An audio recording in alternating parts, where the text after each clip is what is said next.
L'ancien chef de l'État béninois et opposant Yahi Boni a été reçu ce lundi 27 novembre 2023 par le président Patrice Talon au palais de Cotonou. Le président du parti, les démocrates, était accompagné d'une délégation composée de 3 autres cadres, tous députés à l'Assemblée nationale.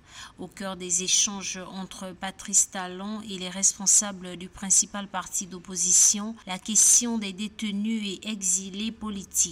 Le sujet a été largement débattu, mais pour le moment, rien d'officiel sur la position du président Talon concernant cette doléance des opposants.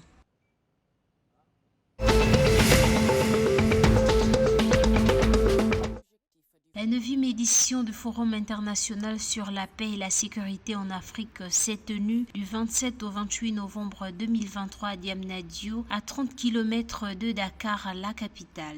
Tenue sous le thème « L'Afrique des potentiels et des solutions face aux défis sécuritaires et à l'instabilité institutionnelle », l'événement a vu la participation du président sénégalais Macky Sall et de son homologue mauritanien Mohamed Ould Ghazouani, des décideurs politiques, d'experts et de chercheurs provenant de plusieurs pays.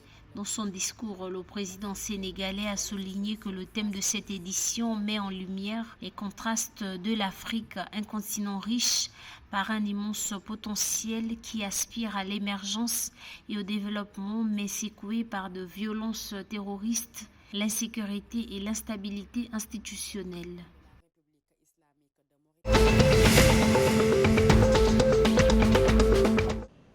Alors que les premières attentes laissaient espérer la tenue des élections d'ici à la fin 2023, le gouvernement togolais a annoncé les élections législatives et régionales au plus tard à la fin du premier trimestre 2024. Cette décision a été prise par le gouvernement à l'issue du Conseil des ministres tenu samedi 25 novembre 2023. Selon la Commission électorale nationale indépendante CENI, le fichier électoral compte désormais 4,2 millions d'électeurs enregistrés. L'opposition au Togo a jugé mardi 28 novembre 2023 que la date des élections législatives et régionales prévues selon le gouvernement au plus tard à la fin du premier trimestre 2024 n'était pas réaliste, disant aussi craindre un vide institutionnel.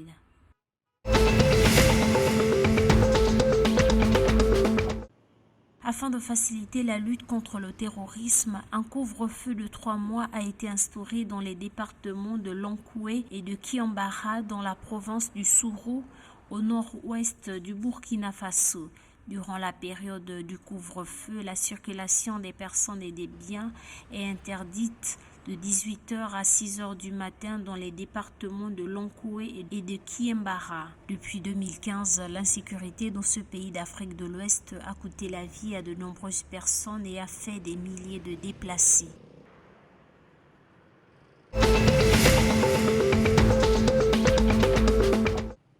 Pour pallier au délestage d'électricité, le Niger a mis en service une nouvelle centrale photovoltaïque de 30 MW.